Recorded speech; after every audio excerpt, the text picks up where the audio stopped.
আশা করি সবাই ভালো আছেন। আমি অনেক ভালো আছি। আসসালামু আলাইকুম। আশা করি আপনারা ভালো আছেন। আমরাও গত কয়েকদিন খারাপ ছিলাম, কিন্তু এখন ভালো।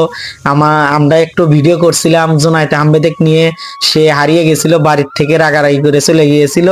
কিন্তু অনেক খোঁজাখুঁজি করার পরে আমরা একটা ভিডিও করেছিলাম, ভিডিওটা আপনাদের শেয়ার করতে বলছিলাম।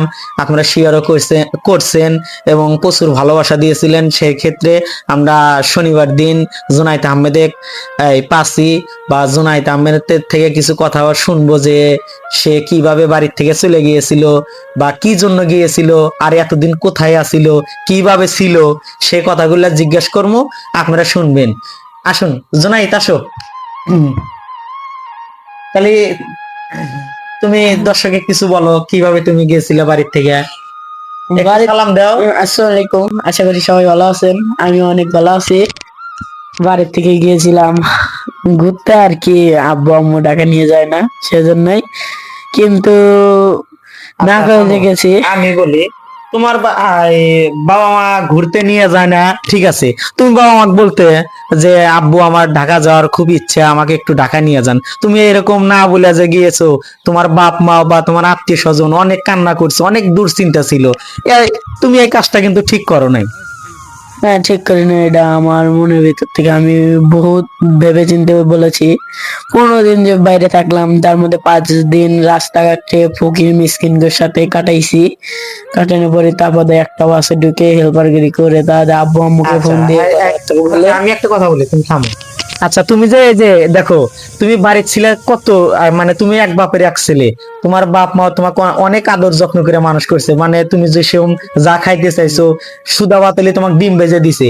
আর তুমি এই যে ফকির মিসকিন টোকাই করে হাতে যে থাকছো, তাহলে তোমার কত কষ্ট হয়েছে, তুমি এই জিনিসটা তুমি একটু চিন্তা করছো? হ্যাঁ, চিন্তা করছি, আমার তাহলে অনেক তুমি এই কষ্ট হচ্ছে। কষ্টটা তুমি বাপ মাইক দিলে কেন? হ্যাঁ। দিলাম, এটা আমার মনের ভিতর থেকে অনেক ভেবে চিন্তে দেখতে পাচ্ছি। এখন তুমি বুঝতে পারছো যে বাইরের জগৎটা কত কষ্ট, আর বাপ মাও কত কষ্ট করে মানুষ করে। আর তুমি এই কষ্টটুকু না বুঝে তুমি বাড়িতে তুমি গেছো, ঠিক আছে, তুমি বলতে পারতা যে আব্বু আমি অনেক না বুঝে আমি চলে আসি, আমি আসতে চাই, তুমি তাও ফোন করো নাই। তোমার বাড়িতে কত টেনশন করছে জানো? হ্যাঁ, জানি অনেক টেনশন করছে। আব্বু আম্মুর খাওয়া নাই, খালা আম্মুরা বিছনাত পেরেছিল, অনেক টেনশন। তাহলে তুমি এই কাজটা কিন্তু ঠিক করো নাই। আচ্ছা, যাই হোক, তুমি বাসে কয়দিন হেল্পারি করছো? বাসে হেল্পারি করছি কয়দিন, 10 দিন। 10 দিন। 10 দিনে কত টাকা কামাই করছিলা? 10 দিনে হয়েছিল 1200। 10 দিনে 1200, তাহলেই মনে করো 10 দিনে তুমি 1200 টাকা কামাই করছো। আর তুমি দিন নিচেও 100 টাকা বাড়ির থেকে এক এলা কাম কাজ করো নাই, 100 টাকা নিয়ে তুমি সদাই খাইছো। আর তুমি এই সুখ থেকে তুমি গেছিলা, দেখো কত বাইরের জগৎটা কত কষ্ট। আর কোনোদিন এই ধরনের কাজ করবা?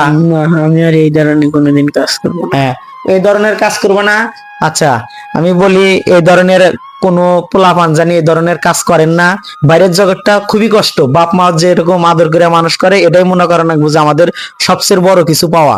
আর বাইরের জগৎটা কামাই করা খাওয়া যে কত কষ্ট, যে বাইরে যায় সেই বোঝে। যেমন জুনায়েদ আহমেদ গেছিল টোকাইয়ের সাথেও 10 দিন কাটাইছে, আবার 10 দিন 12 দিন আবার ছিল লগে আপনার বাসের হেল্পারি করছে, মাত্র 12 দিনে 1200 টাকা কামাই করছে। তাহলে এই ছলের কি এটা সাজছে? আর বাড়ির কত আদর যত্ন করে আর বাপ মা মানুষ করছে। এরকম আর কোনো পোলাপান জানি বাড়িতে রাগারাগি করে চলে যাও না। চলে গেলে কিন্তু তোমাদের ভবিষ্যৎ নষ্ট, ভবিষ্যৎ অন্ধকার। বাপ মাও খাইক বা না খাইক, পোলাক কিন্তু খাওয়াই। এটাই বুঝা আশা করি ভালো থাকুন। আমার কথা যদি ভুল ত্রুটি হয়ে থাকে ক্ষমা দৃষ্টিতে দেখবেন। আর জোনায়েদ দোয়া করেন, জোনায়েদ জানি ভবিষ্যতে আর এই ধরনের কোনো কাজ করে না, এবং বাপ মায়ের সাথে থেকে মানে আদর যত্ন ভালোবাসা নিয়ে পড়াশোনা করে যান, ভবিষ্যতে একটা ভালো কিছু হতে পারে। আপনারা সবাই দোয়া করুন, আর আমাদের ভিডিওটা প্রচুর পরিমাণ শেয়ার করুন। আসসালামু আলাইকুম।